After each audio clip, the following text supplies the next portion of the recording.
ेन्दु सुन्दर मुखार अरविन्द नेत्रम् ऋषिणात् परं किमपि त्वमहं न जाने।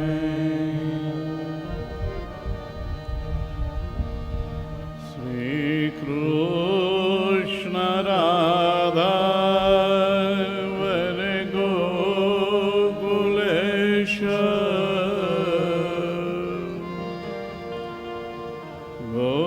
गोपाल गोवर्धन नाथ विष्णु जिहवे पिबस्व मृतमेतदेव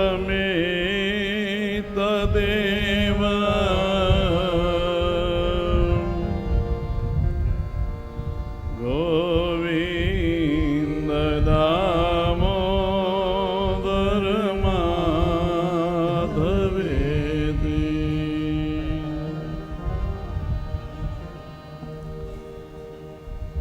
नमोऽस्तु ते व्यासविशालबुद्धे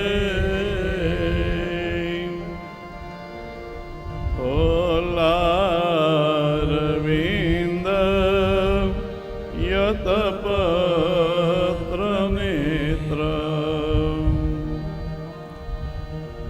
येन त्वया रततैलपूर्णा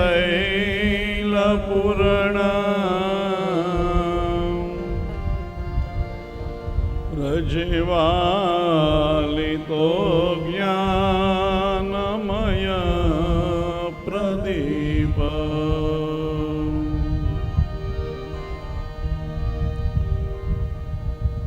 यं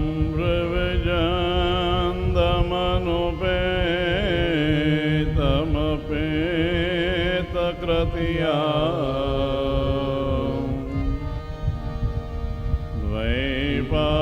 द्वैपायनो विरहकातर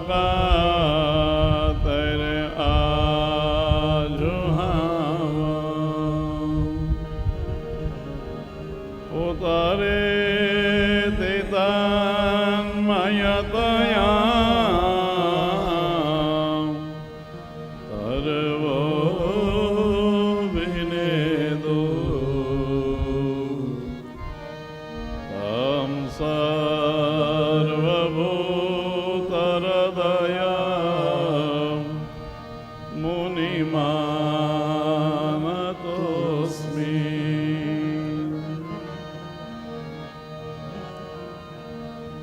वसुदेवसुतं देवं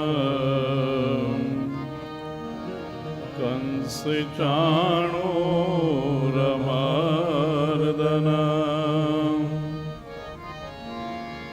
देवकी परमानन्दं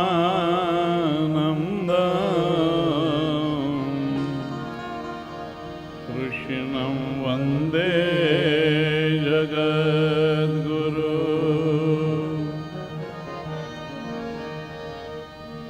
गुरुर्ब्रह्मा गुरुर्विष्णु गुरुर्देवो महेश्वर गुरुर्साक्षात् परब्रह्म तस्मै श्री गुरुवे नमः।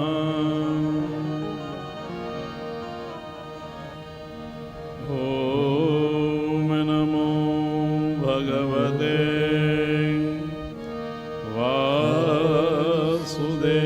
वासुदेवाय। श्री गिरिराज धरण की जय। श्री गोवर्धननाथ की जय। श्री बालकृष्ण लाल की जय। श्री यमुने महारानी की जय। श्री वल्लभाधीश की जय। हरे राम हरे राम राम राम हरे हरे। हरे राम हरे राम राम राम हरे हरे। हरे कृष्ण कृष्ण कृष्ण हरे हरे। हरे कृष्ण कृष्ण कृष्ण हरे हरे। हरे राम राम राम हरे हरे। हरे राम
રામ રામ હરે હરે રામ રામ હરે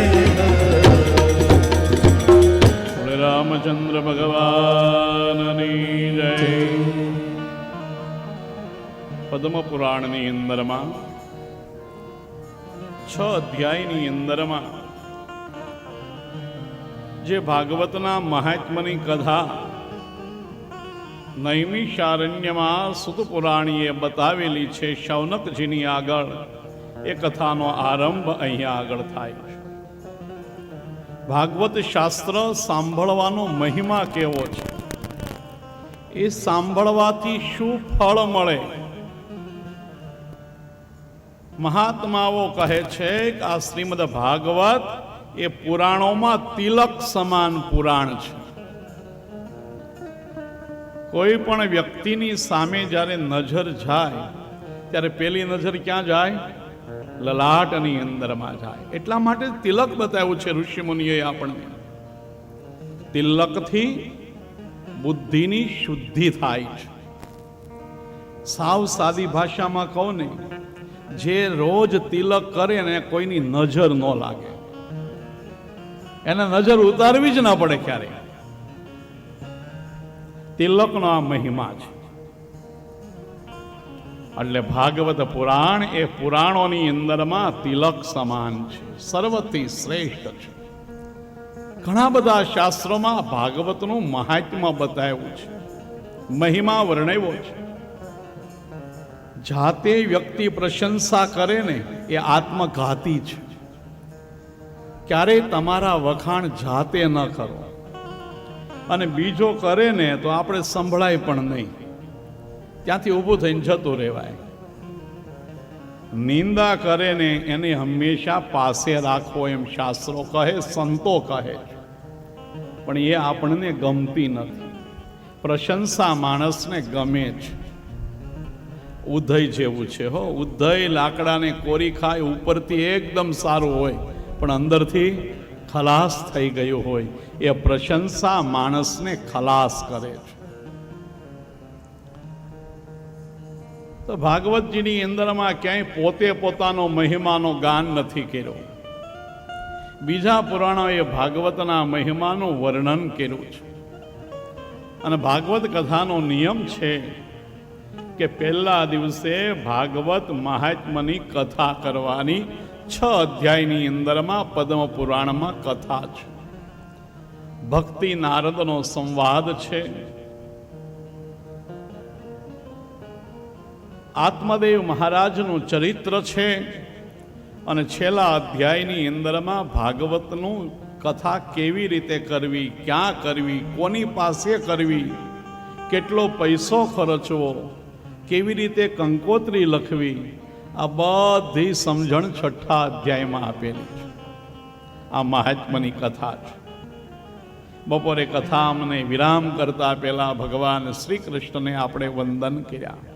અમે પ્રણામ કરીએ છીએ શ્રી કૃષ્ણને. પણ કોઈને વંદન કરવા હોય, પગે લાગવું હોય, નમસ્કાર કરવા હોય તો ગમે તે માણસને કરી લઈએ આપણે. એમ વ્યક્તિની અંદરમાં કંઈક વિશેષતા હોવી જોઈએ. તો આ શ્લોકની અંદરમાં પરમાત્મા શ્રી કૃષ્ણની વિશેષતાઓ બતાવી છે. એક ચરણની અંદરમાં પ્રભુનું સ્વરૂપ બતાવ્યું શ્રી કૃષ્ણનું. બીજા ચરણની અંદરમાં પરમાત્માનું પરાક્રમ બતાવ્યું છે. અને ત્રીજા ચરણની અંદરમાં પ્રભુનો સ્વભાવ બતાવ્યો છે. જેને વંદન કરવા હોય ને એ સુંદર હોવા જોઈએ. અને સુંદર કોણ છે? શ્યામ સુંદર છે.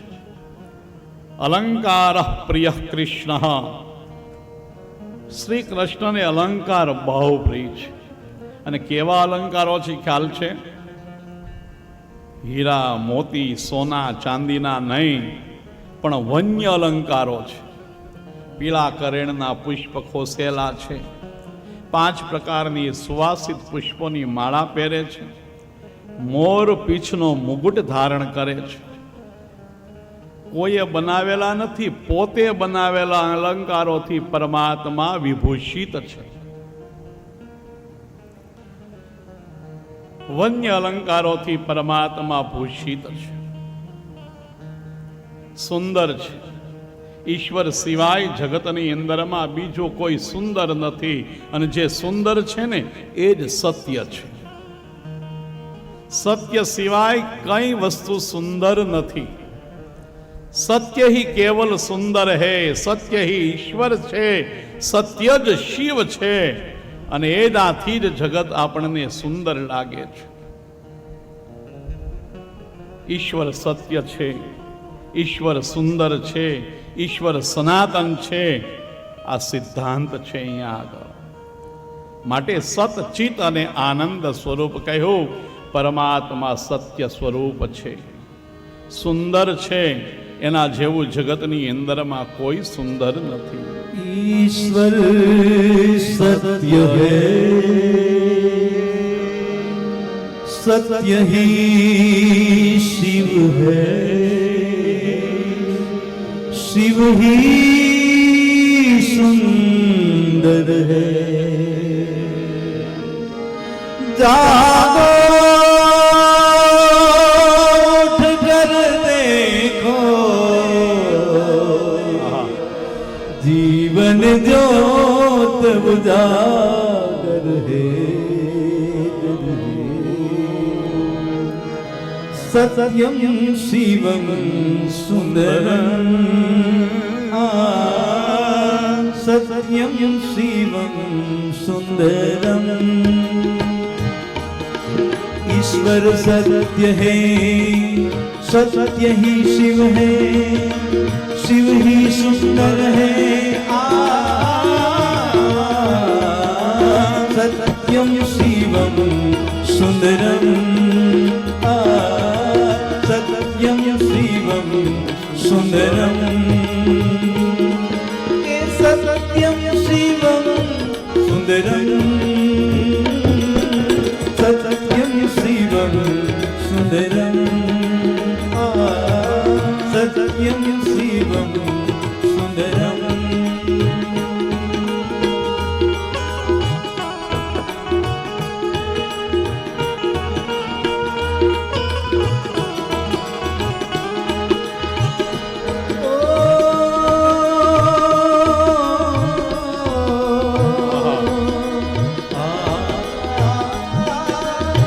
राम यवध में, काशी में शिव, कान्हा वृंदावन में. राम यवध में,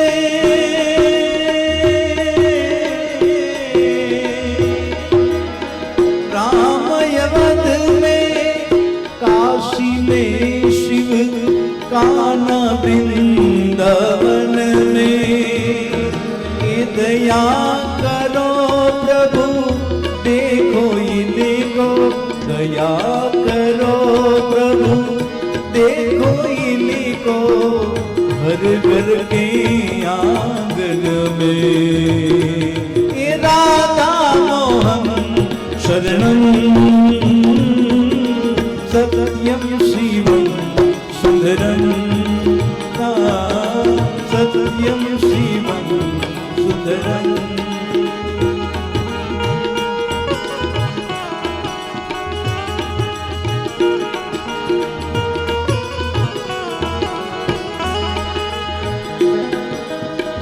एक सूर्य है,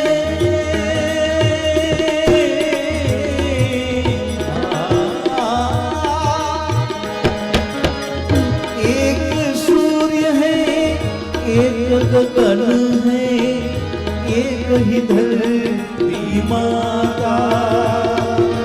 दया करो प्रभु, देखो ने सब. दया करो प्रभु, एक अपने सब, सबका एक से नाता. हे राधा मोहन शरणम, सत्यम शिवम सुंदरम, सत्यम शिवम सुंदरम. ईश्वर सत्य है, सत्य ही शिव है, शिव ही सुंदर है.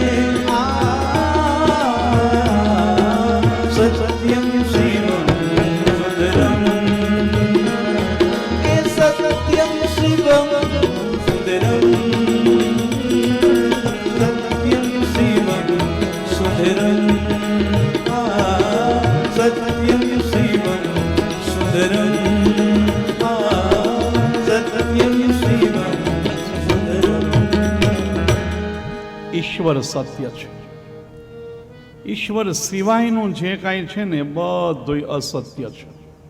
માટે જો આપણે શું કહીએ બહેનો, સત્સંગમાં ગયા હતા. સાદો શબ્દ છે ને, પણ એનો અર્થ બહુ ગંભીર છે. સત એટલે સત્ય, એના સંગમાં ગયા હતા. અને સત્ય શું છે? ઈશ્વર છે, પરમાત્મા છે. એના સંગમાં રહ્યા, એને સત્સંગ કહેવાય છે. ત્યાં ઈશ્વર સિવાય બીજી કોઈ વાત ન હોય, બીજી ચર્ચા ન હોય, બીજો વિચાર ન હોય, એને સત્સંગ કહેવામાં આવે છે. અને જો મહાત્માઓએ કીધું છે, માણસને પોતાની ખામી, નબળાઈ, ભૂલ ક્યાં ખબર પડે? સત્સંગમાં. કોઈને પૂછવું ન પડે અને તમારી ભૂલ તમને દેખાય આવે. આનું નામ સત્સંગ છે. જેમ જેમ સત્યની સમીપ જાઓ, નજીક જાઓ, એમ એમ તમે ઉજ્જવળ બનતા જાઓ, જીવન ધન્ય બનતું જાય. અગ્નિની વધુ ને વધુ સોનું નજીક રહે ને ત્યારે એનો મેલ ધોવાય.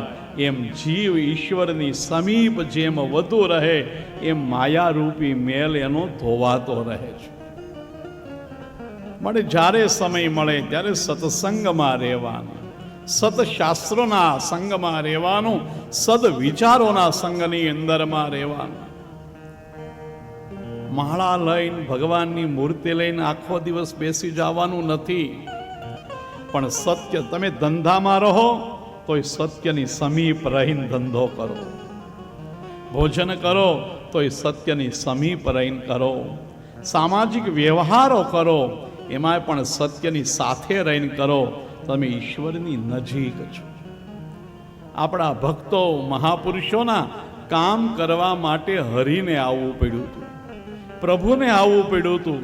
મારા ભક્તની લાજ ન જાય, આબરૂ ન જાય, એના વ્યવહારનો કામ બગડે નહીં. માટે દ્વારકાનાથ કેટલા કામ કરવા માટે નરસિંહના આવ્યા. નરસિંહને શેઠ બનાવે ને પોતે એના મુનિમ બને અને બધાય કામ એના કરે. કોળા કાગરે હુંડી સ્વીકારાય, કુવેરબાઈના મામેરા પુરાય, શ્યામળ શાના લગ્ન. જેટલા સત્યની નજીક એટલા ઈશ્વર તમારી નજીક છે. અને જીવનમાં એક વખત અનુભવ કરજો, જે કરીશ ને સત્યની ચાહ સાથે કરીશ. કોઈ પણ ક્ષેત્રની અંદરમાં તમને ક્યારે અડચણ નહીં આવે. તમારું મન ના પાડશે કે ભાઈ આમ ન કરાય, પણ જો મનને વશ નહીં થાવ ને તો 100% દરેક રસ્તાઓ ખુલ્લા થઈ જશે. માટે પ્રભુ એ સત્ય સ્વરૂપ છે. બીજું સ્વરૂપ છે ચિત્ત સ્વરૂપ છે. પરમાત્મા આપણી બધાયની અંદરમાં બિરાજેલા છે. જે કાંઈ છે એ શું છે? ઈશ્વર છે. જે કાંઈ દેખાય છે એ બધું જ ઈશ્વર છે. જેમ પાણીની અંદરમાં એક કરતા અનેક ચંદ્રના પ્રતિબિંબ દેખાય, એમ જગતની અંદરમાં જ્યાં ચેતનતા છે ત્યાં ત્યાં ઈશ્વર છે. ક્ષેત્રજ્ઞશ્ચાપી મા વિદ્ધિ સર્વક્ષેત્રેષુ ભારત. ગીતામાં ભગવાને કીધું, સર્વ ક્ષેત્રની અંદરમાં ક્ષેત્રજ્ઞ રૂપે મને જાણ છે.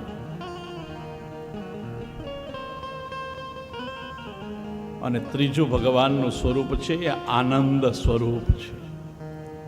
જ્યારે આનંદ મળે ને ત્યારે વિચારો બંધ થઈ જાય. જે માણસ ખડખડાટ હસી શકતો હોય અને રોઈ શકતો હોય ને એ જીવનનો, દુનિયાનો સૌથી સુખી માણસ છે.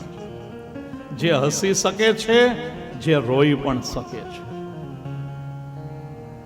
એનું હૃદય કોમળ હોય છે. આજે હસવું ને પ્લાસ્ટિકના ફૂલ જેવું થઈ ગયું છે. પરાણે ક્યાંક હસવું પડે, એનો થાક લાગે. પરાણે હસીએ ને એનો થાક લાગે. અને કોક શોક સભામાં જઈએ તો પરાણે રડવું પડે, એનોય થાક છે. હાસ્ય સહજ હોવું જોઈએ, એમ વિલાપ, રુદન એ પણ સહજ હોવું જોઈએ. માણસને એકદમ સરસ કરી દે છે. હસતા રહો. અને ક્યારેક દુઃખ આવે ને ત્યારે રડવું, પણ કોની પાસે રડવું? ઠાકોરજીની પાસે રડવું, બીજા કોઈની પાસે રડવાનું નહીં. અને એકાંતની અંદરમાં દિલ ખોલીને ચોધાર આંસુએ રડો. જેમ વિદુરના પત્ની સુલભા ઝૂંપડીનો દરવાજો બંધ કરી અને દ્વારકાનાથની સામે બેસીને કીધું, તું કનૈયા, તું મારી ઘરે નહીં આવ? તારા માટે મેં 12 વર્ષ સુધી અન્ન ખાધું નથી અને તું મારે ઘેરે નહીં આવ?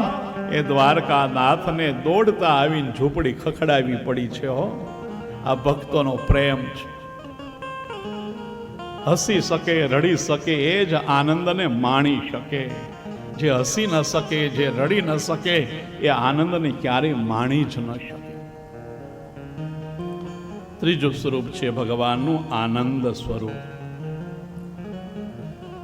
અને કીધું છે વિચારકોએ કે જ્યારે માણસ ખડખડાટ હસે ને ત્યારે વિચારો બધાય બંધ થઈ જાય છે. જ્યારે ખડખડાટ માણસ હસે ત્યારે વિચારો બંધ થઈ જાય છે. અને જ્યારે વિચારોની શાંતિ થાય એ આનંદની અનુભૂતિ છે, સમાધિની અવસ્થા છે. વિચારો રોકાઈ રહે એ જ સમાધિ કહેવાય છે. બાકી તમે જ્યારે આંખ મીચીને મનને સ્થિર કરો ને, હજારો વિચારો તમને પાછા લાવે છે. પણ જ્યારે ખડખડાટ હસે અને રુદન કરે ત્યારે માણસના વિચારો બંધ થઈ જાય, એ આનંદની સમીપ જાય છે. આ ભગવાનનું સ્વરૂપ બતાવ્યું. હવે બીજું ભગવાનનું પરાક્રમ બતાવ્યું. વિશ્વોત્પત્યાદિ હેતવે. આ બધું જગત કોણે બનાવ્યું? મકાન આપણે બનાવ્યું, આ ડોમ આપણે બનાવ્યું, પણ આ જગત કોણે બનાવ્યું? ભગવાને બનાવ્યું. આપણે કઈ મેં બનાવ્યું, પણ બનાવનારો કોણ છે? પરમાત્મા છે.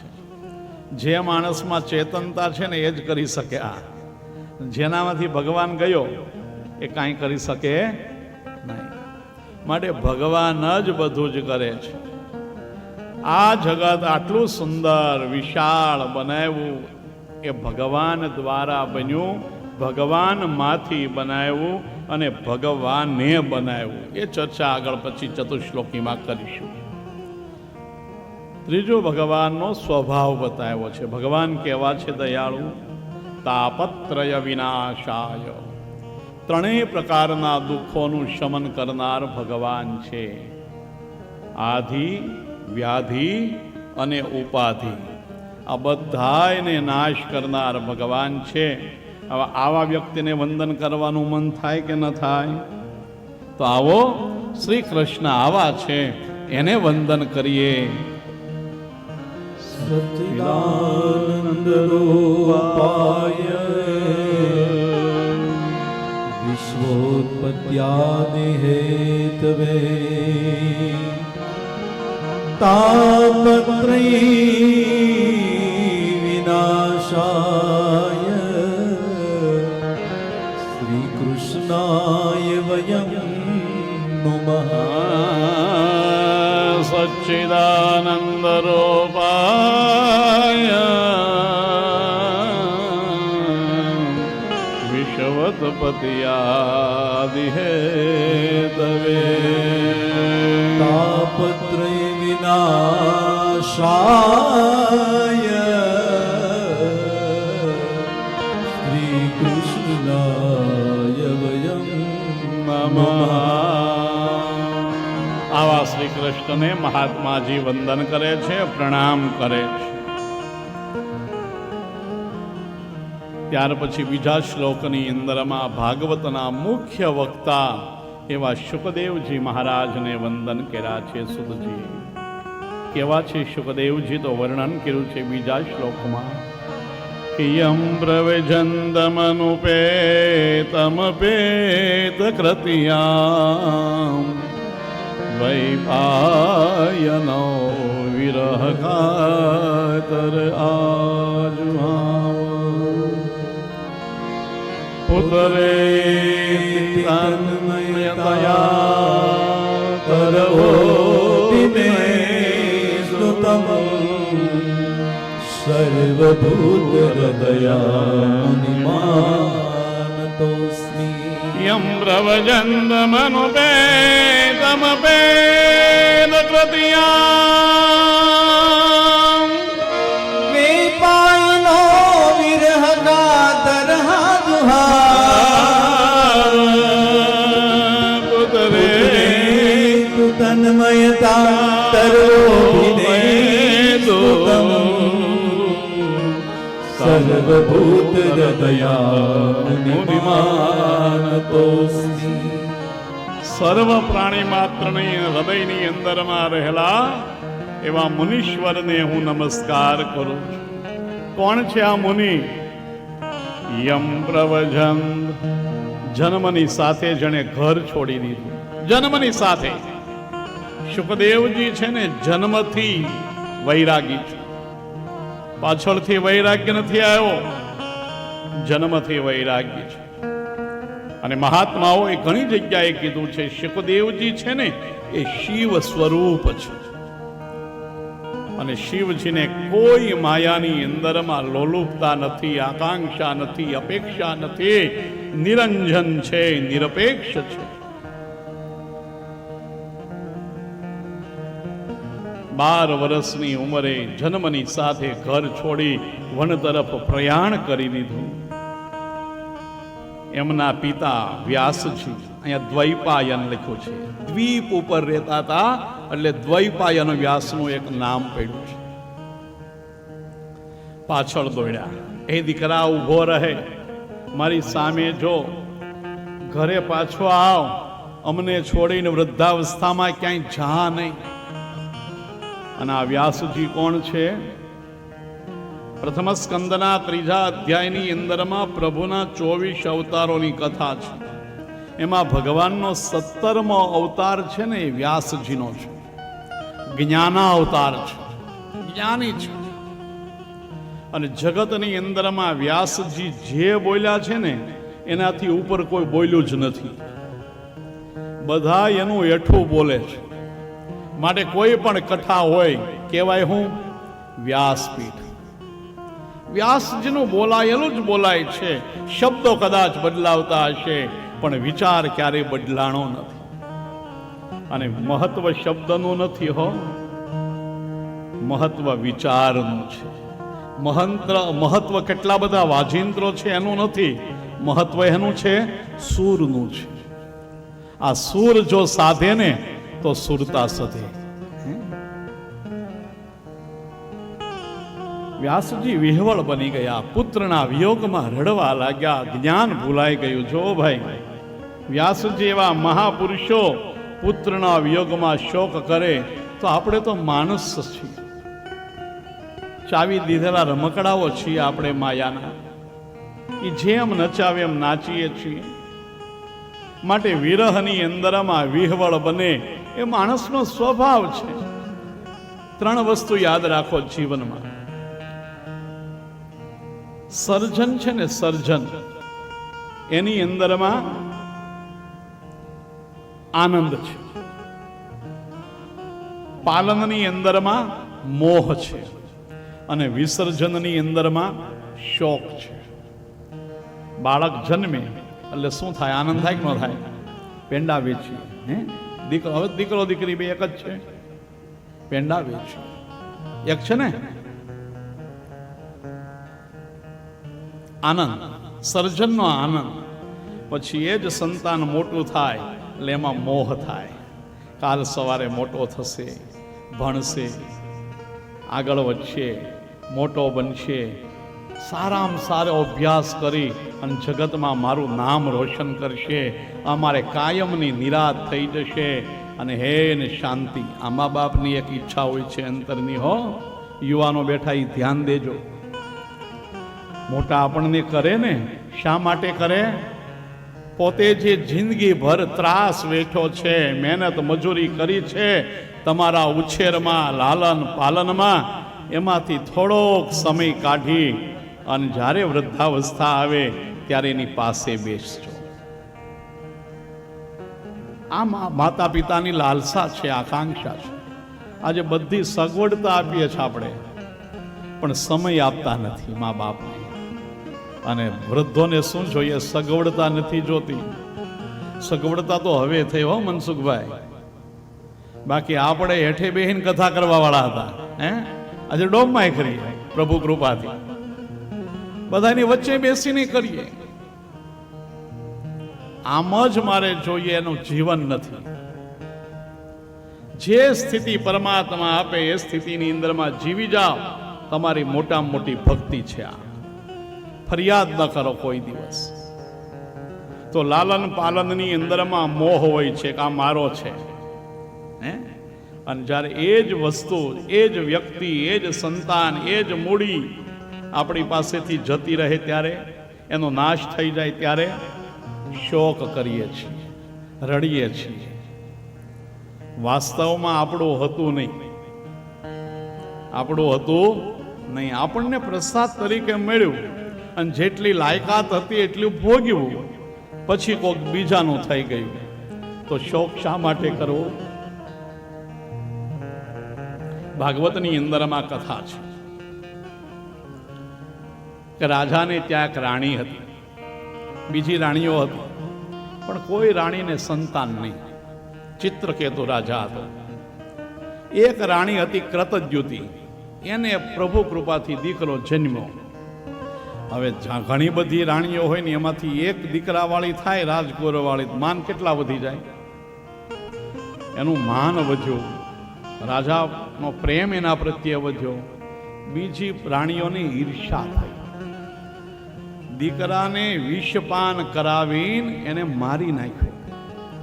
રાજા અને રાણી રડવા લાગ્યા, વિલાપ કરે, ઘણી સાંત્વના આપી, કોઈ રીતે છાના ન રહી. ત્યારે નારદજી ત્યાં આગળ આવ્યા અને કીધું, શા માટે તમે રડો છો? ગતાસુ ન ગતાસુ નાનું શોચંતી પંડિતા. ગીતામાં કીધું, ગયેલાનો પંડિતો ક્યારે શોક કરતા નથી. બહુ જ્યારે આકરણ કર્યું, શાંત ન થયા ને, ત્યારે નારદજીએ પોતાના તપના બળે એ રાજકુમારના આત્માને ન્યા લાવ્યા. અને એ આત્માને નારદજી કીધું, તારા માતા પિતા રડે છે જો. અને ત્યારે એ આત્માએ માતા પિતા સામે નજર ન કરી અને બોલ્યો, મારો તો હજારો જન્મ થયા, ક્યાં જન્મના માતા પિતાને હું યાદ કરું? અને એ જીવાત્મા ચાલ્યો ગયો. ત્યારે રાજા અને રાણીને જ્ઞાન થયું, જેની માતે માથા પછાડીએ, કલ્પાંત કરીએ, એ અમારી સામે જોવાય તૈયાર નથી.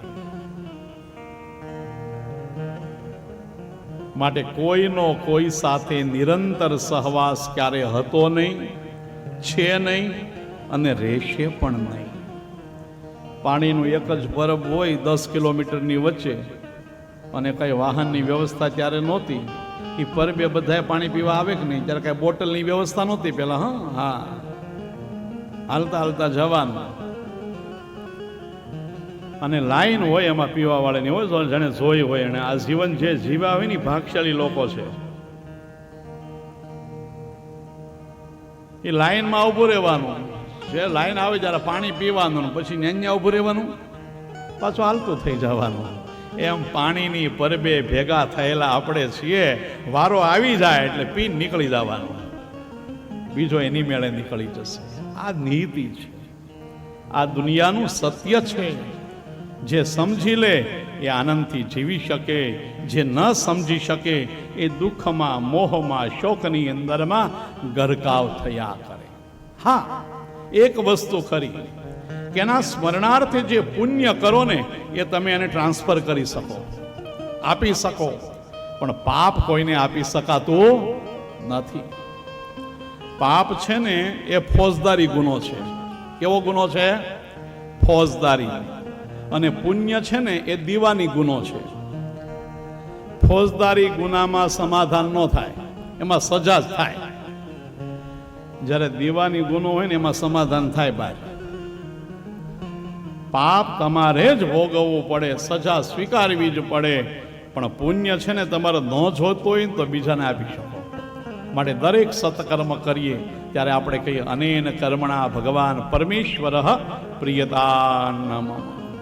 મેં જે કાંઈ આ પૂજા કરી, પુણ્ય કર્યું, એ હું પરમાત્માને આપું છું. પુણ્ય બીજાને અપાય છે, પાપ કોઈને અપાતું નથી. માટે તો આપણે મૃત્યુ પછી પાણી રેડીએ ને એકાદશી આપીએ, ઋષિ પાંચમનું વ્રત કરીએ ને એનું પુણ્ય આપીએ, પુણ્ય અપાય છે. તો ભગવાનનો સ્વભાવ આવો હતો. વ્યાસજી વિહવળ બની ગયા, પુત્રના મોહની અંદરમાં રડવા લાગ્યા, વિષાદ યુક્ત બની ગયા, આંખમાં આંસુ આવી ગયા. અને ત્યારે જંગલના ઝાડવાએ વ્યાસજીને જવાબ આપ્યો છે. જંગલના વૃક્ષો કહે, બાપજી આપ તો જ્ઞાની છો અને તમારો દીકરો તો દિગંબર, કેવો વૈરાગી છે અને ભગવાનને આરાધવા માટે વનમાં જાય, રાજી થવું જોઈએ અને તમે રડો છો. વૃક્ષોએ કહ્યું, બાપજી અમારું ફળ છે ને એ અમારો દીકરો છે, અમારું સંતાન છે. વૃક્ષનું સંતાન એનું ફળ છે. કોઈ રસ્તે જનારો પથ્થર મારે, લાકડી મારે, તોડીને લઈ લે તોય અમે ક્યારે રોયા નથી, ક્યારે ફરિયાદ નથી કરી. હે અને ક્યારે સાંભળ્યું ઝાડવાએ પોતાનું ફળ ખાધું?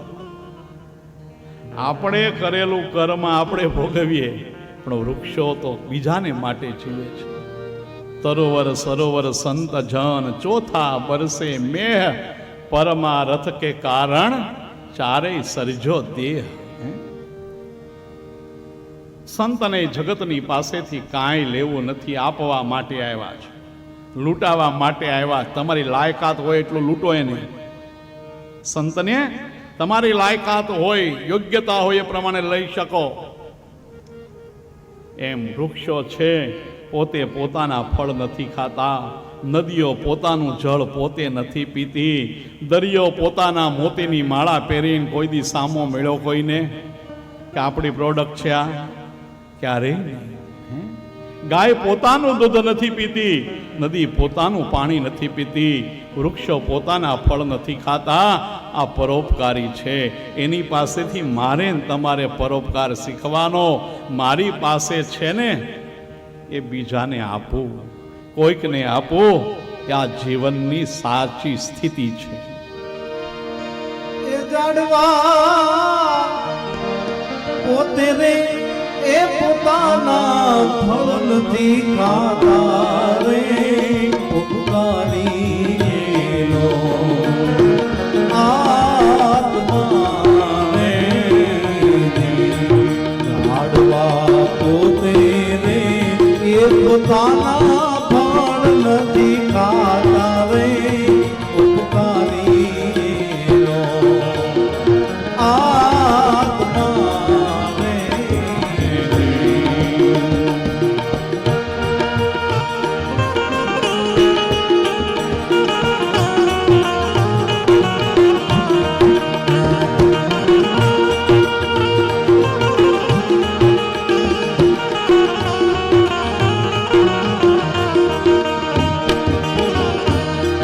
વનમાં રખડતી ને ઘાસ મુખે ચરતી,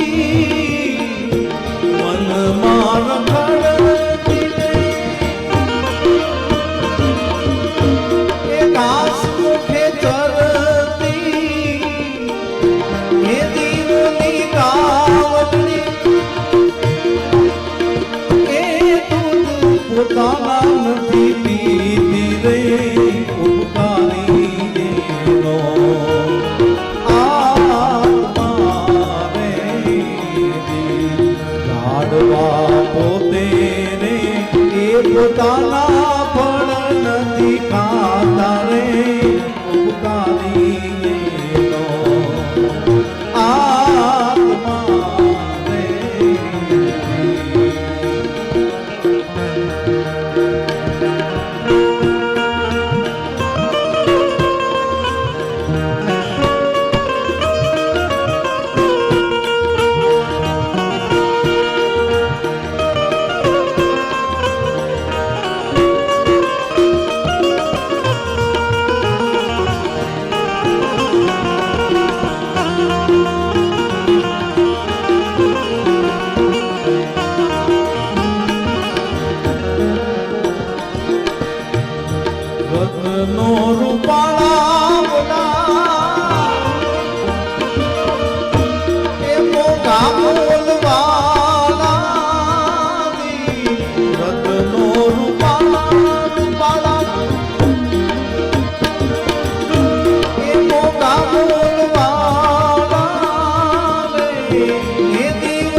બંને પ્રણામ કર્યા.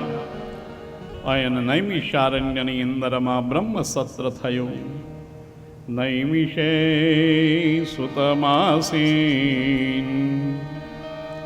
અભિવાદ્ય મહામતિમ કથામૃતરસાસ્વાદ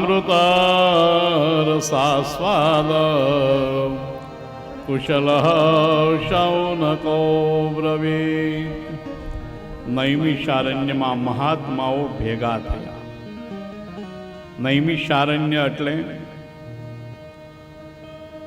આધ્યાત્મિક અર્થ બતાવ્યો. નિમેષ એટલે મટકો મારવો. એક મટકો મારીએ ને આંખને, અને નિમેષ જેટલો સમય કહેવાય.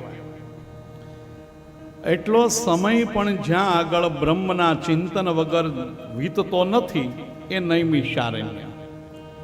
કોઈ સ્થળની વાત નથી, ભૂમિકાની વાત છે.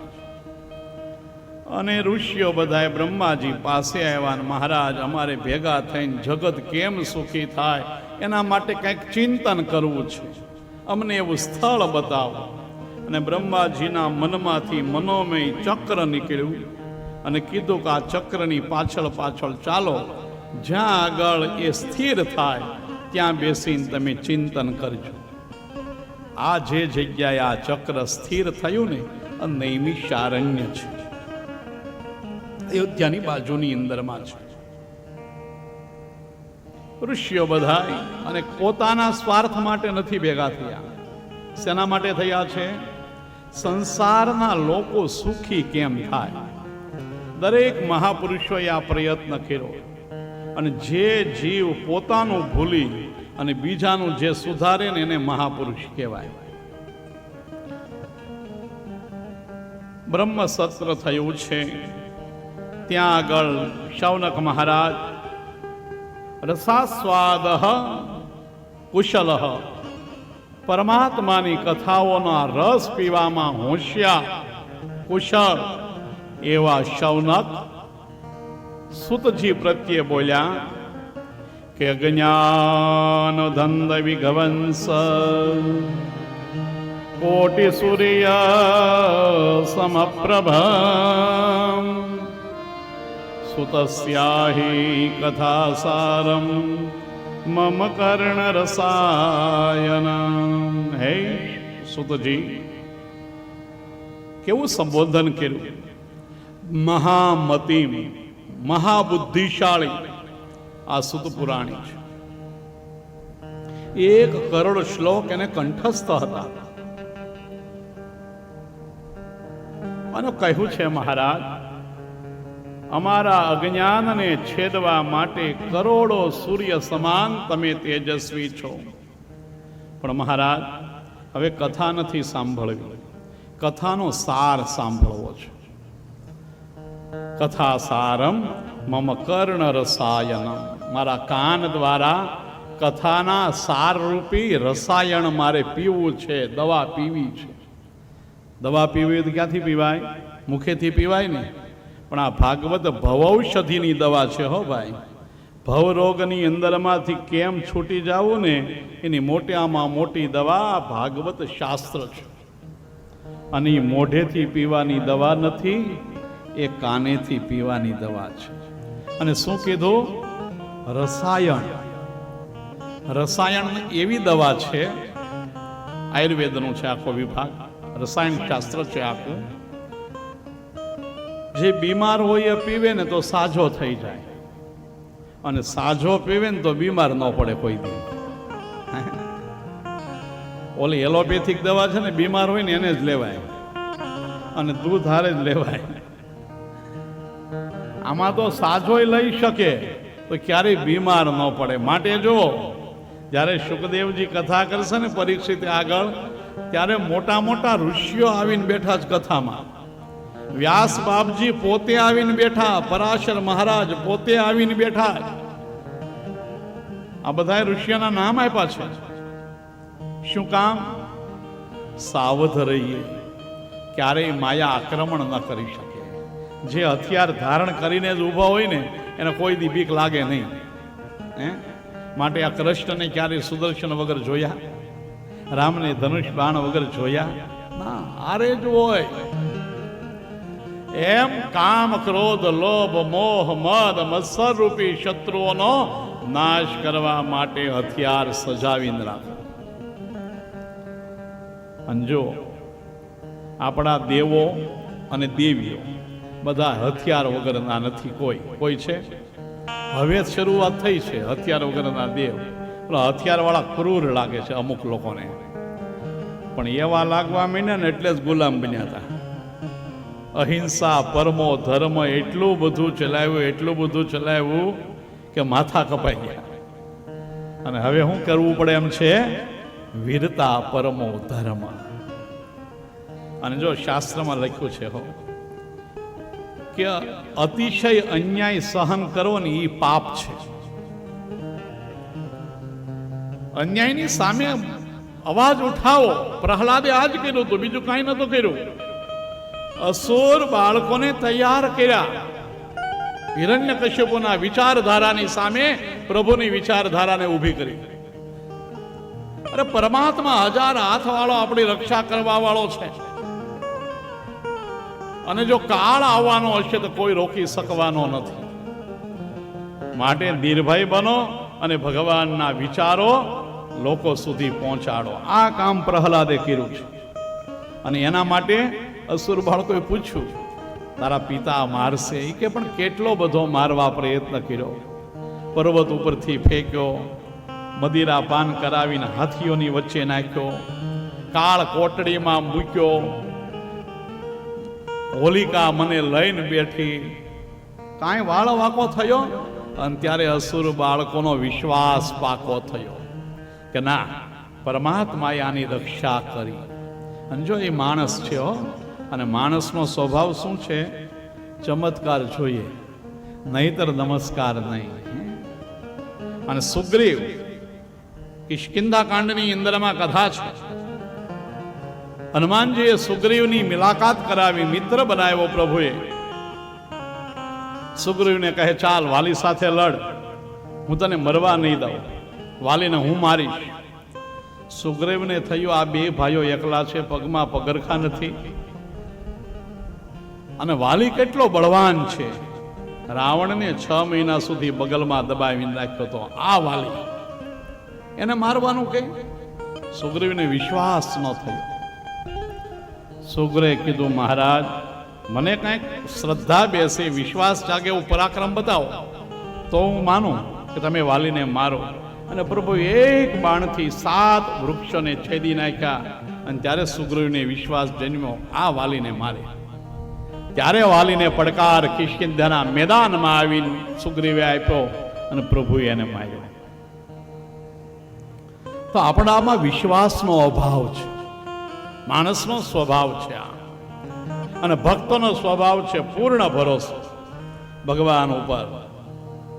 અબ સૌંપ દિયા ઇસ જીવન કા, સબ ભાર તુમારે હાથો મેં. બધું જ ઈશ્વર ઉપર છોડી દો. પછી હું મંજીરા વગાડવાના નહીં, પુરુષાર્થ કરવાનો. એક પળ પણ પગવાળીને બેસવાનું નહીં, પણ વિશ્વાસ અટલ રાખવાનો, ભગવાન ઉપર રાખવાનો. શ્રી કૃષ્ણે ગોવર્ધનને તોડ્યો હતો, પણ ગોવાળીએ શું કર્યું હતું? લાકડી બધાએ અડાડી હતી.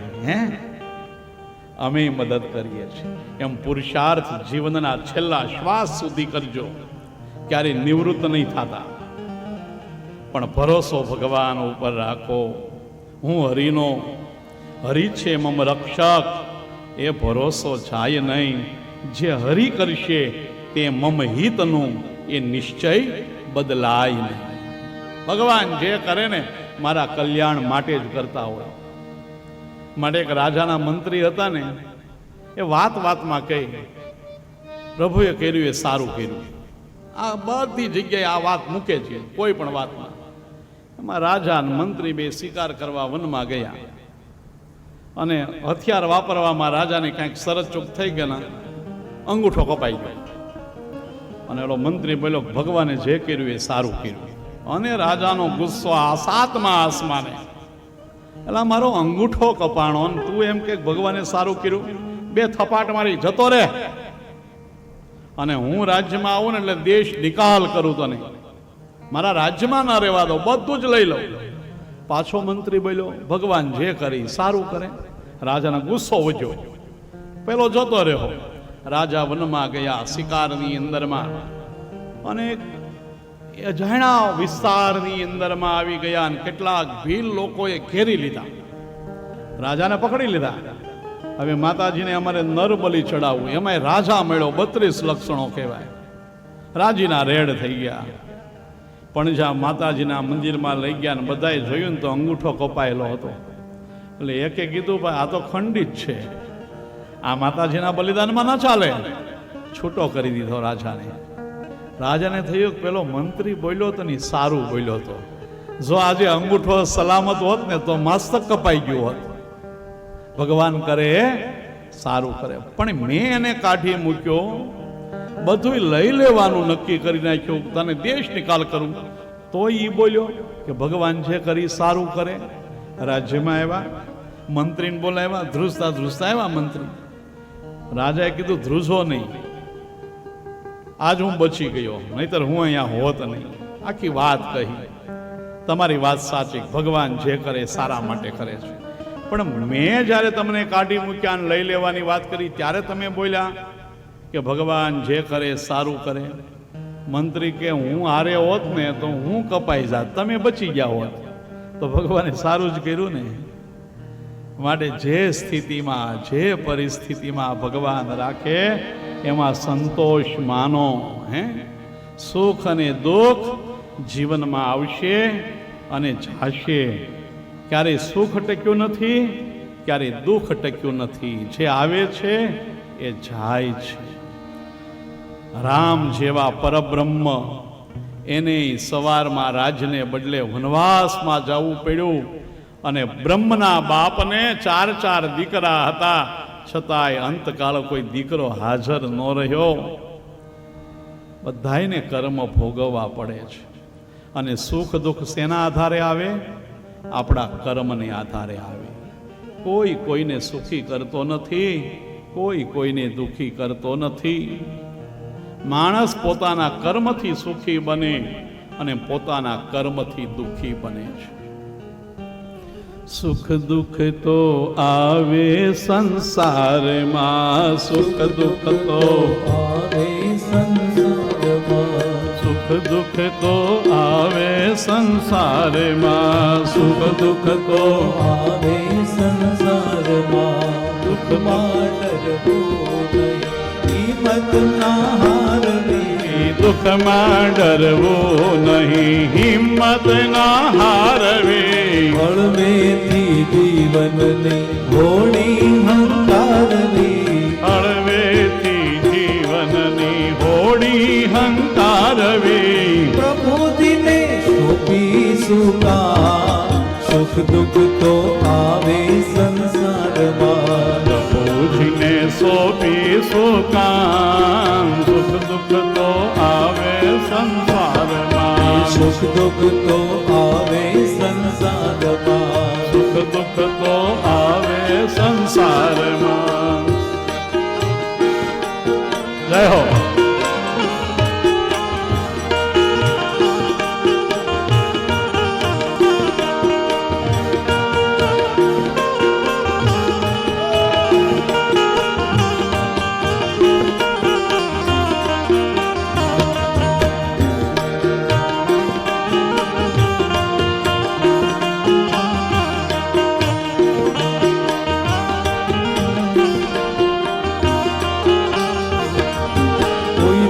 મિષ્ટાન મળે ભોજન મન ભાવતા. કોઈ દિન મિષ્ટાન મળે ભોજન મન ભાવતા. કોઈ દિન સ્નેહીજનોના આમંત્રણ આવતા. કોઈ દિન સ્નેહીજનોના આમંત્રણ આવતા. કોઈ દિન થાય ઉપવાસ, સુખ દુઃખ તો આવે સંસારમાં. કોઈ દિન થાય ઉપવાસ, સુખ દુઃખ તો આવે સંસારમાં. કોઈ દિન થાય ઉપવાસ, સુખ દુઃખ તો આવે સંસારમાં. ભાવ ધરી ભજવા ભગવાન, સુખ દુઃખ તો આવે સંસારમાં. સુખ દુઃખ દુઃખ તો આવે સંસારમાં. સુખ દુઃખ તો આવે સંસારમાં. જય હો.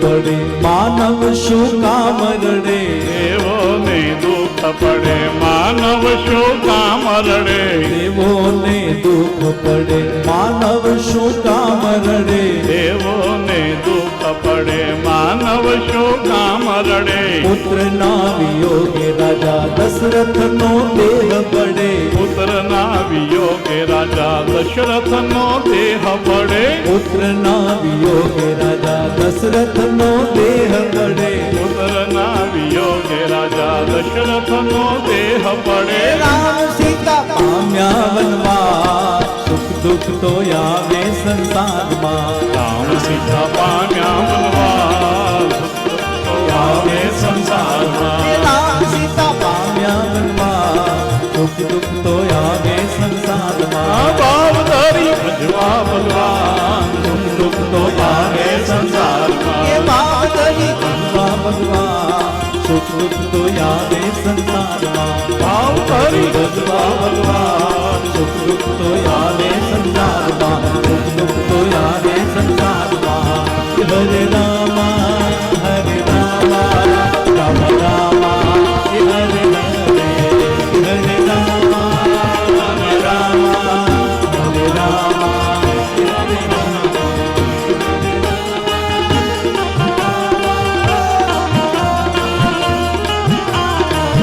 Hare Krishna, Krishna Krishna, Hare Hare, હરે કૃષ્ણ હરે Krishna.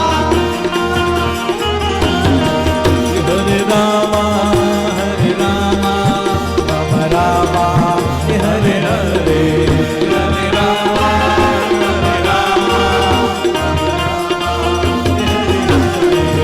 Hare Krishna, Krishna Krishna, Hare Hare, Krishna Krishna, Hare Hare, Krishna Krishna, Hare Hare, Krishna Hare Hare.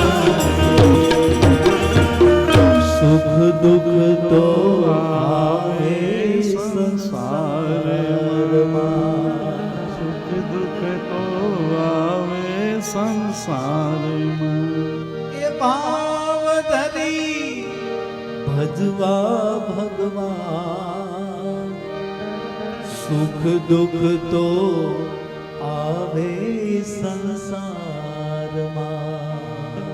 सुख भी आएगा दुख भी आएगा. सुखनी अंदर में हरिस्मरण लंबा चलेगा. दुख में हरिस्मरण जल्दी कटेगा. हरिस्मरण करता रहो. અને કલિકાલની અંદરમાં હરિસ્મરણનો બહુ મહિમા બતાવ્યો છે.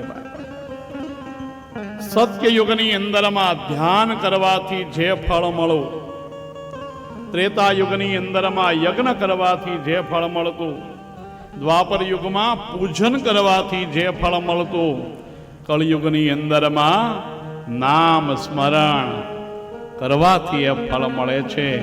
કલયુગ કેવલ નામ આધાર. કળયુગની અંદરમાં નામનો આધાર. નામ સિવાય કળયુગની અંદરમાં કોઈ ઉદ્ધાર કરનારું આપણું નથી. કલયુગ કેવલ નામ આધારા. કલયુગ કેવલ નામ આધારા. સુમીરી સુમીરી હૃદય ભગવાના. સુમીરી સુમીરી હૃદય ભગવાના. કલયુગ કેવલ નામ આધારા. કલયુગ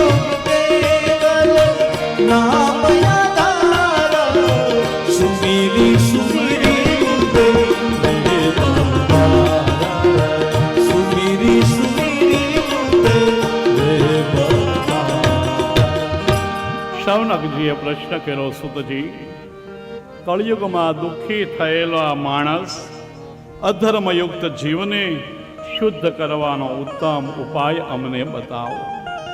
જ્ઞાન વૈરાગ્ય સાથે ભક્તિ વધે એવી સારભૂત કથા સંભળાવો. કેવળ જ્ઞાન, કેવળ વૈરાગ્ય, કેવળ ભક્તિ નહીં, પણ જ્ઞાન વૈરાગ્ય ભક્તિ સાથે અમારો વિકાસ થાય એવી કથા કઈ બતાવો. સુત પુરાણી કહે કે આપ જ્ઞાની છો, પરંતુ લોકો ઉપર કલ્યાણ કરવા માટે આપ પ્રશ્ન પૂછો છો, તો સાંભળો. જન્માંતરે ભવેત પુણ્યમ તદા ભાગવતમ લભે. અનેક જન્મના પુણ્યનો જ્યારે ઉદય થાય ને ત્યારે ભાગવત કથા સાંભળવાનો અવસર પ્રાપ્ત થાય. સુખદેવજી પરીક્ષિતને કથા કરતા હતા અને ત્યારે સ્વર્ગના દેવો અમૃત લઈને આવ્યા. સુખદેવજીને કહે, મહારાજ, આને અમૃત પીવરાવો.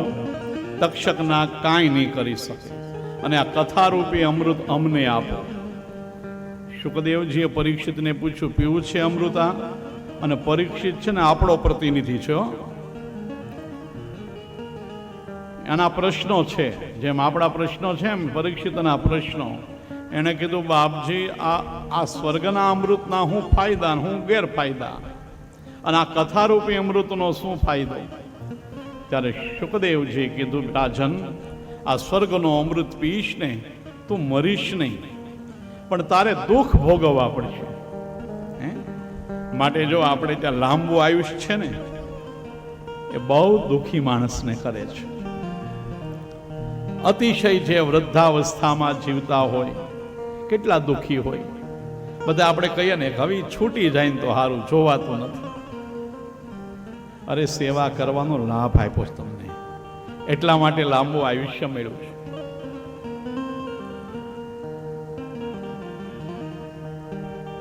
અમર થઈશ, પણ સુખ દુઃખ ભોગવવા પડશે. અને આ કથારૂપી અમૃત એવું છે કે મરણમાંથી બચાવી નહીં શકે, પણ એક વખત તું આ અમૃતનું પાન કરી જઈશ ને, બીજી વખત માતાના ગર્ભમાં ક્યાંય આવવું નહીં પડે. તારે જન્મ મરણના ફેરા તારા છૂટી જશે, તને પરંપરાનું ધામ મળી જશે. અને ત્યારે પરીક્ષિતે કીધું, મહારાજ, ક્યાં કાચ અને ક્યાં મણી, ક્યાં સુધા અને ક્યાં કથા. આ કથા છે ને, એ તો અમૃત કરતા પણ ઉત્તમ છે. મારે સ્વર્ગનું અમૃત નથી પીવું, મને આ ભાગવત રૂપી કથામૃતનું પાન કરાવો. મૃત્યુના દુઃખની અંદરમાંથી છૂટવાનો ઉત્તમ ઉપાય આ ભાગવતમાં પરીક્ષિતને નિમિત્ત બનાવીને સુખદેવજી મહારાજે મને તમને બધાને બતાવ્યા છે. એક વખત નારદજી પૃથ્વીલોકની અંદરમાં ફરી રહ્યા હતા, અને જ્યાં જાય નારદજી ત્યાં અધર્મને જોવા લાગ્યા. ચારે બાજુ અસત્ય, પાપાચાર, કળિયુગના અનેક દોષો નારદજી જોવે છે. કેવો જગત બની ગયું, કેવો દેશ બની ગયો, કેવું જીવન બની ગયું. મંદા સુમંદ મતયો મંદ ભાગ્ય ધૃતા પાખંડ નિરતા સંતો વિરક્ત સ્વપરિગ્રહ. મંદ બુદ્ધિવાળા કળિયુગના મનુષ્ય બની ગયા. જે છેલ્લે સાથે આવવાનું છે ને, એના માટે કોઈ પ્રયોજન નથી કરતા. અને જે બધું અહીંયા મૂકીને જવાના છીએ ને, એની માટે દિવસ રાત મહેનત કરીએ છીએ. અંતકાળનું ભાથું ભરી રાખવાનું હો. એક બેન હતા ને, મોટો બંગલો, એમાં એક મહાત્માજીની પધરામણી કરાવી. એટલે મહારાજ આવ્યા, એટલે નિયમ છે ને આપણે ત્યાં, ચાલો મકાન જુઓ બાપજી, બધા ઘરમાં પગલાં કરો. એટલે મહાત્માજી બધા ઘરમાં જાય, બેન બતાવે, આ મારા દીકરાનો રૂમ, આ અમારો રૂમ, આ રસોઈ કક્ષ, આ ભગવાનનો ઘર, આ ડ્રોઈંગ રૂમ.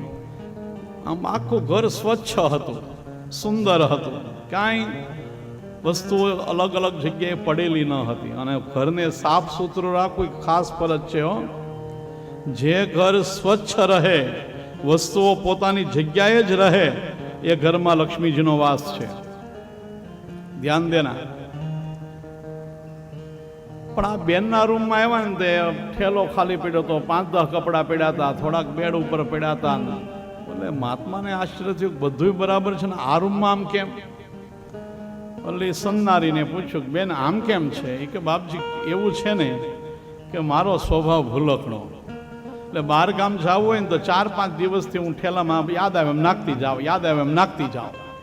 છેલ્લે ટાઈમે જો ઠેલો ભરવા બેસું તો કાંઈક ભૂલાઈ જાય, માટે યાદ આવતી જાય એમ નાખતી જાઓ, એટલે ઠેલો ખુલ્લો પડ્યો ને આજુબાજુ બધું પડ્યું છે. અને મહાત્માએ ત્યારે કીધું 2 દિવસ ગામ જવા માટે અઠવાડિયાથી ઠેલો ભરીશો તો મોટા ગામત્રે જવાનો કોઈ ઠેલો રાખ્યો જ તૈયાર? એમાં થોડું થોડું નાખતા જાઓ, કાંઈ ભૂલાઈ ન જાય, છેલ્લે કાંઈ અહીંયા આગળ રહી ન જાય. આ ઠેલી ભરતા રહેજો. શેની થેલી? એ સત્સંગની, ભક્તિની. આ ઠેલીમાં રોજ થોડું થોડું નાખતા જાઓ તો અંતકાલે ખાલી હાથે નહીં જવું પડે. ભગવાનને જઈને કહી શકશો તે મોકલ્યો ને, મેં મારો ફેરો સફળ કર્યો છે. આજ મંદ ભાગ્યવાળા લોકો બની ગયા, મંદ બુદ્ધિવાળા બની ગયા.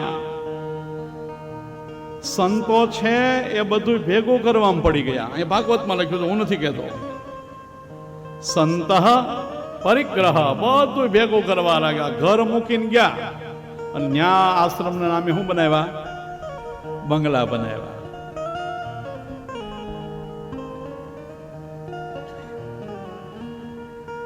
લોકો બધાય દુન્યવયની અંદરમાં એકબીજા ઉપર વિશ્વાસ ઘટી ગયો, વિશ્વાસઘાત થવા લાગ્યા. જગતની અંદરમાં જ્યાં જ્યાં ગયો ત્યાં કળિયુગને અમે જોયો. અને મહારાજ લોકોનું જીવન કેવું થઈ ગયું? બીજો કરે છે એટલે મારે કરવું છે, મને ગમે છે એટલે હું કરું છું એમ નહીં, પણ હવે ટ્રેન્ડ છે આ પ્રમાણે કરવું જોઈએ. લગ્નમાં ને એમાં બધું શરૂ થઈ ગયું છો. ગતાનું ગતિ કહ લોક ન લોક પરમાર્થિકા શિવલિંગ પ્રભાવેણમ ગતમ મે તામ્ર ભાજનમ. નારદજી બોલ્યા, બીજો કરે છે એટલે આપણે ન કરાય. આપણા માટે શું અનુકૂળ છે ને એ આપણે કરાય. એક મહાત્મા ગંગાજીમાં નાવા ગયા, હારે થોડાક ચાંદીના વાસણો પૂજા પાઠના હતા, અને ગંગા કિનારે કોઈ લઈ જાય તો નાતી વખતે વાસણ તો આરે રખાય નહીં. કિનારે મૂકીને નાવા જાય, ડૂબકી મારીને કોઈક લઈ જાય તો બધી જગ્યાએ બધા પ્રકારના લોકો હોય. એટલે મહાત્માને થયું કે આ રેતી છે ને એનો ખાડો કરીને વાસણને રાખી દઉં, માથે રેતી ઢાળી દઉં, કોઈને ખબર ન પડે વાસણ છે. પણ પાછું થયું કે હું નાઈન નીકળું, મને કેમ ખબર પડે કઈ જગ્યાએ મારા વાસણ હતા? માટે જ્યાં વાસણ નાખ મૂક્યા ને ત્યાં રેતીનું શિવલિંગ બનાવી નાખ્યું માથે, એટલે ખબર પડે કે આની હેઠે વાસણ છે. અને કેટલાય લોકો સ્નાન કરતા આવ્યા હતા, મહાત્માને રેતીનું શિવલિંગ બનાવતા જોયા અને સ્નાન કરવા જતા જોયા. લોકોને થયું કે અહીંયા માધ્યમ હશે ગંગાના કાંઠે, શિવલિંગ બનાવીને પછી નાવાનું. એટલે બધા શિવલિંગ બનાવવા માંડ્યા અને પછી નાવા જાય. અડધી કલાકે મહાત્માજી નાઈને આવ્યા ને તો હજારો શિવલિંગ બનેલા હતા. હવે ક્યાં શિવલિંગ હેઠે વાસણ હશે? આવો સમાજ છે. શા માટે કોઈ કરે છે? વિચારો. સીધું આંધળું અંધુકરણ ક્યારેય ન કરો. આજે સમાજ એકબીજાનું આંધળું અનુકરણ કરે છે. ગતાનું ગતિક ન બનો. તમારી સંપત્તિનો વૈભવ, તમારી સામાજિક વૈભવ આ બધું જોઈ અને પછી તમારો પ્રસંગ તમે ઉજવો. જ્ઞાન વૈરાગ્ય બે વૃદ્ધ બની ગયા, ભક્તિ છે શિથિલ બની ગઈ છે. નારદજી કહે, કળિયુગની અંદરમાં અનેક દોષો જોતો જોતો હું યમુનાના કિનારે આવ્યો. યમુનાના કિનારે મેં કૌતુક જોયું. શું? એક યુવાન સ્ત્રી રડતી હતી અને 2 વૃદ્ધ બાળકો મૂર્છામાં પડ્યા હતા. એ સ્ત્રી ચારેય બાજુ જોતી હતી, નિરાશ બની.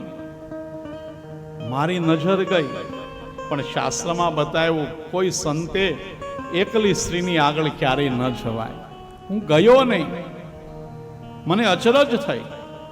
એ સ્ત્રીએ મારી સામે જોઈ લાચાર નજરે હાથ ઊંચો કર્યો, હે સાધો ક્ષણમ તિષ્ઠ, એ મહારાજ એક ક્ષણ ઊભા રહો. હું ગયો, પૂછ્યું, દેવી તમે કોણ છો? અને સ્ત્રીએ જવાબ આપ્યો, ઉત્પન્ન દ્રવિડે સાહ વૃદ્ધિમ કર્ણાટકે ગત કષ્ટિત કૌષ્ટિત મહારાષ્ટ્રે ગુર્જરે જીર્ણતામ ગદા.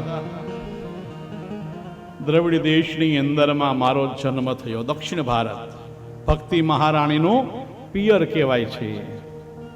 આપણે ત્યાં આચાર્ય પરંપરા છે ને, બધી દક્ષિણ ભારતમાંથી આવી.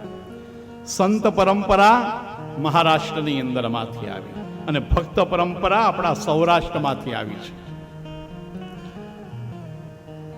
કર્ણાટકની અંદરમાં હું મોટી થઈ, મહારાષ્ટ્રની અંદરમાં કોઈ જગ્યાએ સન્માન મળ્યું અને ગુર્જર દેશની અંદરમાં આવતા હું ઘરડી થઈ ગઈ. જ્યાં આગળ પૈસો જ મહત્વનો બની જાય ને, ત્યાં આગળ ભક્તિ ઘરડી બની જાય.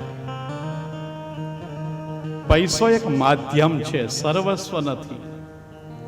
હા, તમારા જીવન ધોરણને ઊંચું ચોક્કસ લઈ જઈ શકે છે, પણ ઊંચે તમે એને લઈ જઈ શકતા નથી, એ ધ્યાન રાખજો. અર્થનું ઉપાર્જન ધર્મને અનુકૂળ કરવાનું, ધર્મ વિરુદ્ધ નહીં. અને આજે આ દેશને સંપત્તિ કરતા સંસ્કારની બહુ જરૂરિયાત છે. જો સંતાનોને સંસ્કાર આપશો ને, તો સંપત્તિ તો એ બાય પ્રોડક્ટ છે ભાઈ. શું છે? સંસ્કાર હશે એટલે સંપત્તિને આવવું પડે ને આવવું જ પડે.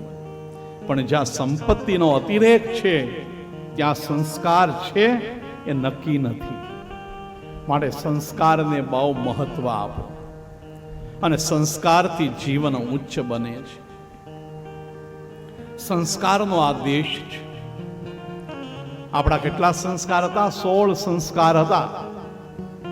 બાળકને માતાના ગર્ભમાં સ્થાપન કરવું, રોપણ કરવું, એનો ગર્ભાધાન સંસ્કાર હતો. મિત્રો, કામને આપણે ભગવાનનું સ્વરૂપ માન્યો છે, કામ દેવ કીધો છે. ધર્માનુકૂળ કામ એ પ્રભુની વિભૂતિ છે. ધર્મ વિરુદ્ધ કામની નિંદા બતાવી છે. આ સંસ્કારની પરંપરાઓનો આપણે દેશ હતો. ધીમે ધીમે બધા એ સંસ્કારો નાશ પામવા લાગ્યા.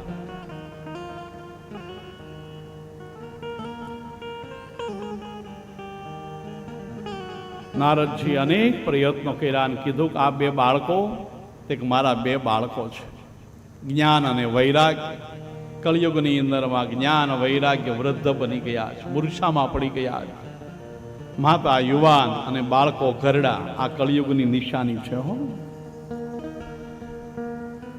નારદજી વેદ પારાયણ કર્યો, ઉપનિષદનો પાઠ કર્યો, જગાડવા માટે મૂર્છામાંથી આળસ મરડીને ઊભા થાય ને પાછા સૂઈ જાય. બહુ પ્રયત્ન કર્યા, પણ જ્ઞાન વૈરાગ્યની ઊંઘ ઉડાડી ન શક્યા. નિરાશ થયા. હવે શું કરું? આ ભારત દેશનો સંત પ્રતિજ્ઞા કરી, માં તું બિલકુલ ચિંતા ન કર, હું તારો દીકરો છું. માં, જ્યાં સુધી જ્ઞાન વૈરાગ્યને સાથે ભક્તિને પુષ્ટ ન કરું, ત્યાં સુધી હું પગ વાળીને બેસીશ નહીં. અને એ જ વખતે આકાશવાણી થઈ, નારદજી, તમારો પ્રયત્ન ઉત્તમ છે. આ વિષયમાં તમે કોઈ સંતનું માર્ગદર્શન લો, સંતને મળો, એના માર્ગદર્શન લો. નારદજી ત્યાંથી નીકળ્યા અને આવ્યા છે. ફરતા ફરતા જેટલા સંતો મળે ને પૂછે, જ્ઞાન વૈરાગ્ય સાથે ભક્તિને પુષ્ટ કરવા માટેનો ઉપાય બતાવો. ક્યાંય ઉપાય ન મળ્યો. ચિંતા વધવા લાગી, વેદના વ્યાપવા લાગી, ખિન્ન હૃદય બની ગયું. કેવી દુર્દશા આવી છે મારા દેશમાં. અને ફરતા ફરતા બદ્રિકાશ્રમની અંદરમાં સનત કુમારો જ્યાં તપ કરે, ત્યાં નારદજી આવ્યા.